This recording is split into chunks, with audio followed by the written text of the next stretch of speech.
নমস্কার বন্ধুরা, অসীমার রান্নাঘরে আপনাদের সবার স্বাগত। আজকে আমি রান্না করব চিংড়ি মাছ দিয়ে গাঠি আলুর তরকারি। তার জন্য কি কি লাগবে দেখিয়ে দিই। এখানে চিংড়ি মাছ নিয়ে নিয়েছি, এখানে গাঠি আলু, মশলার জন্য নিয়েছি তেল, একটা পেঁয়াজ বড় দেখে কুচিয়ে নিয়েছি। আজকে আমি শুকনো লঙ্কা বাটা দিয়ে তরকারিটা করব। এখানে শুকনো লঙ্কা নিয়েছি, গোটা জিরে ফোড়নের জন্য একটা শুকনো লঙ্কা, গুঁড়ো হলুদ, লবণ, গরম মশলা, গুঁড়ো গরম মশলা, এখানে একটা টমেটো নিয়ে নিয়েছি, আর এখানে ঘি। তাহলে আপনারা দেখতে থাকুন রান্নাটা আমি কিভাবে করি। প্রথমে আমি মশলাগুলো বেটে নেব, তারপরে উনুন ধরাবো। প্রথমে গোটা জিরে বাটবো।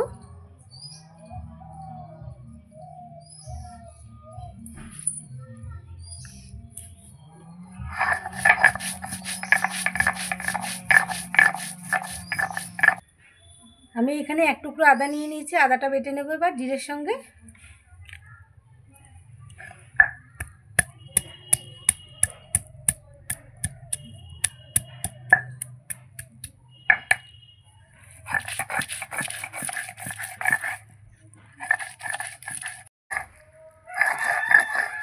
আদা জিরে বেটে নিয়েছি, এবার এখানে আমি শুকনো লঙ্কা বেটে নেব। লঙ্কাটা একটু ভিজিয়ে রেখেছিলাম তাড়াতাড়ি বাটার জন্য, তাড়াতাড়ি বাটা হয়ে যায় ভিজিয়ে রাখলে।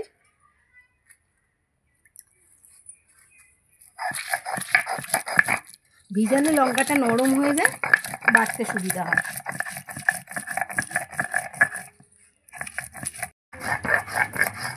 শুকনো লঙ্কাটাও বেটে নিয়েছি, আমার মশলা বাটা হয়ে গেছে, তুলে নেব।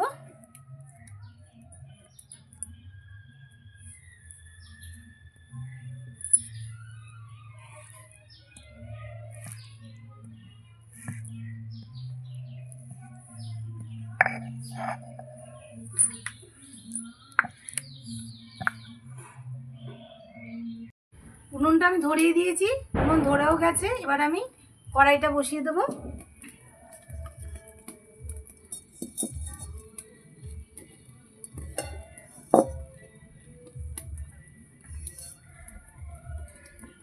কড়াটা একটু পুছে নিলাম, কড়ার মধ্যে এবার তেল দিয়ে দেবো।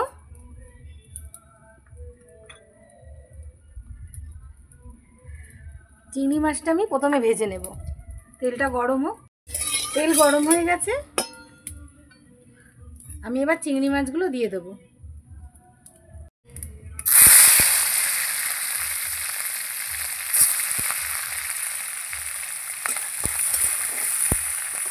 লবণ দিয়ে দেবো,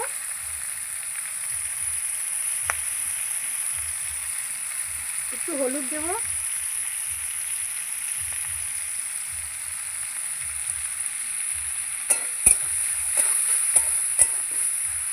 চিংড়ি মাছটা ভাজা হতে চাই। চিংড়ি মাছগুলো আমার ভাজা হয়ে গেছে, এবার তুলে নেব। এত আঁচ উঠেছে উনুনটায়, এই যে তুলে নিয়েছি।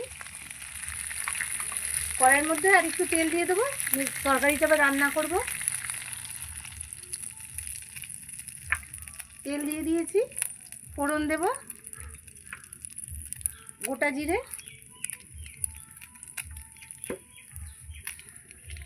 একটা শুকনো লঙ্কা,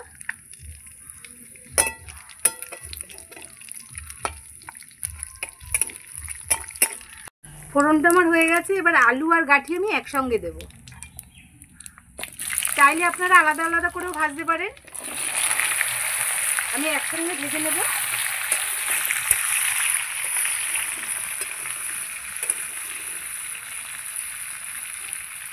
এবার লবণ দিয়ে দেবো, একটু হলুদ দেব,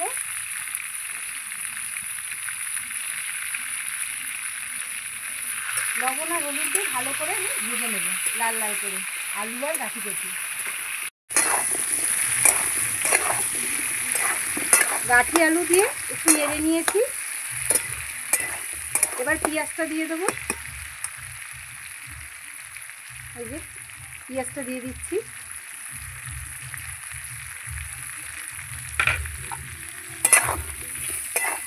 পেঁয়াজটা দিয়ে একটু নেড়ে চেড়ে এবার আমি ঢেকে দেবো। ভালো করে আমি পেঁয়াজ গাঠি আলু সব ভেজে নেব লাল লাল করে। ঢেকে দেব, ঢাকাটা তুলে নেব। গাঠি আলু খুব ভালো করে ভেজে নিয়েছি, লাল লাল করে ভেজে নিয়েছি। এবার মশলাগুলো দিয়ে দেব। প্রথমে দেব এখানে জিরে, আদা, শুকনো লঙ্কা আমি বেটে নিয়েছি, এটা দিয়ে দেব। এখানে দুটো ছোট ছোট টমেটো আছে, দিয়ে দেব।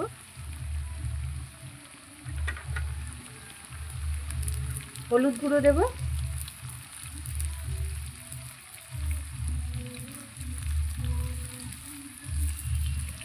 লবণ দিয়ে দেব। এই যে এবার খুব ভালো করে মশলাটা কষাবো, খুব ভালো করে মশলাটা কষিয়ে নেব। মশলা কষাতে কষাতে আমি চিংড়ি মাছটাও দিয়ে দেবো। এই যে চিংড়ি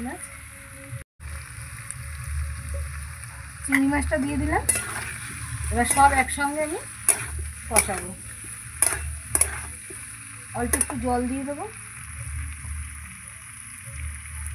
মশলার বাটিটা ধুয়ে জল দেবো একটু।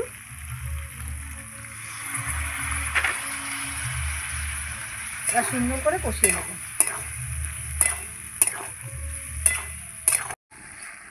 তরকারিটা আমি ভালো করে কষিয়ে নিয়েছি, এবার জল দিয়ে দেবো।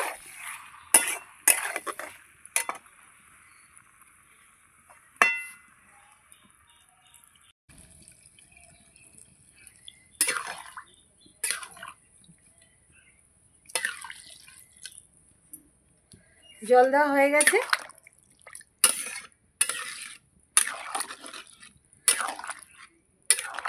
এবার আমি ঢেকে দেব।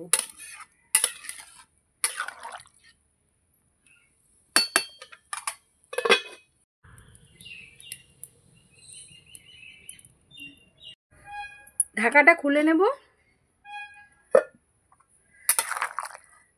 বন্ধুরা, গাঠি আলু কচুর তরকারি আমার একদম রেডি। এই যে কচুও সিদ্ধ হয়ে গেছে, আলুও সিদ্ধ হয়ে গেছে। এবার আমি গরম মশলা দিয়ে দেবো। এই যে গুঁড়ো গরম মশলা,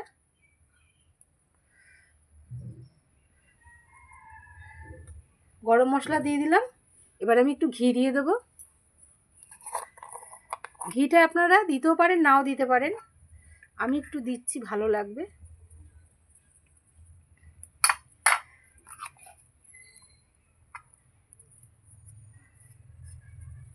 ঘি গরম মশলা দিয়ে একটু নেড়ে দেবো।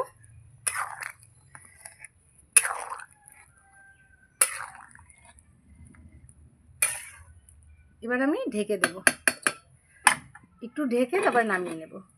ঘি গরম মশলা দিয়ে কিছুক্ষণ ঢেকে রেখেছিলাম, তুলে নেব। কি সুন্দর একটা গন্ধ বেরিয়েছে। এবার আমি নামিয়ে নিচ্ছি।